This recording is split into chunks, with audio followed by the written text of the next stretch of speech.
Bones, continuem amb aquest mòdul d'aprenentatge de quizzes i anem a crear el nostre primer qüestionari. Si ens fixem a la barra lateral esquerra, veiem aquest botó que és el més important, que és el botó de crear. Podem crear el nostre qüestionari, però també podem crear una lliçó que veus que posa beta, perquè és una funcionalitat nova que en parlarem més endavant. Si creem un qüestionari, ens demanarà tota una sèrie d'informació, per exemple, ara posaré prova, desenvolupament professional, per triar la matèria i li donem següent.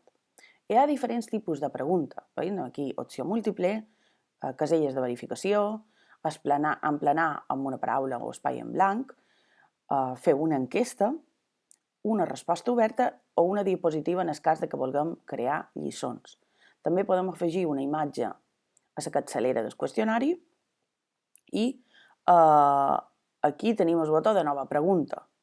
Jo triaré, per exemple, opció múltiple i veurem aquí a la pantalla de la dreta com quedarà en els dispositius mòbils del nostre alumnat. Per exemple, posaré a quina illa ens trobam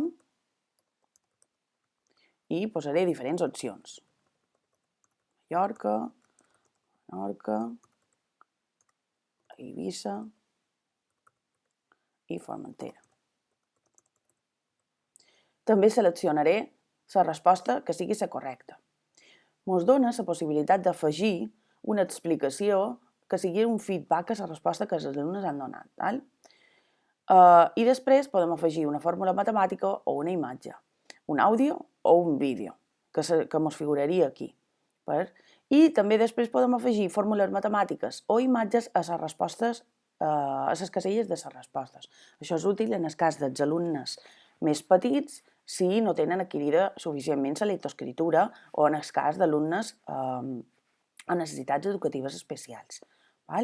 Tenim feta la pregunta, fixeu-vos que aquí ens deixa triar el temps que donarem a l'alumnat per respondre.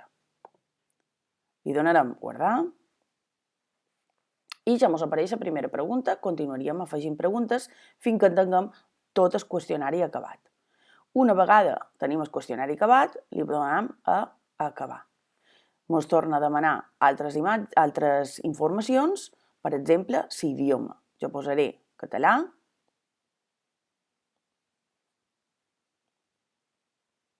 no el trobo, aquí. I aquí a quin curs va dirigit. Per exemple, jo posaré de tercer a cinquè. Si és pública o visible per tots o si és privada només per tu. També puc afegir mitjançant enllaç, però això ara no m'interessa i ho posaré públic. Jo vos recomano que si no és un qüestionari amb dades confidencials ho deixeu públic i així altres usuaris se'n poden beneficiar. Ja m'ho surt el qüestionari afegit i a més se m'ha afegit a la meva biblioteca. Ho comprovarem després. Opcions que tenim amb aquest qüestionari. Podem fer un duplicat si volem aprofitar preguntes per crear un qüestionari per escut. Podem imprimir, en aquest cas seria bastant útil si per exemple hem jugat a aquest joc i hi ha un alumne que no ha vengut que puguem passar-li el qüestionari després en paper. Podem esborrar aquest qüestionari, guardar, compartir, editar, etc. Els alumnes poden jugar en viu, en aquest moment en jo, o assignar-ho com a tasca i fer-ho com a deures. Si anem a la biblioteca, veiem que ja s'ha afegit aquest qüestionari.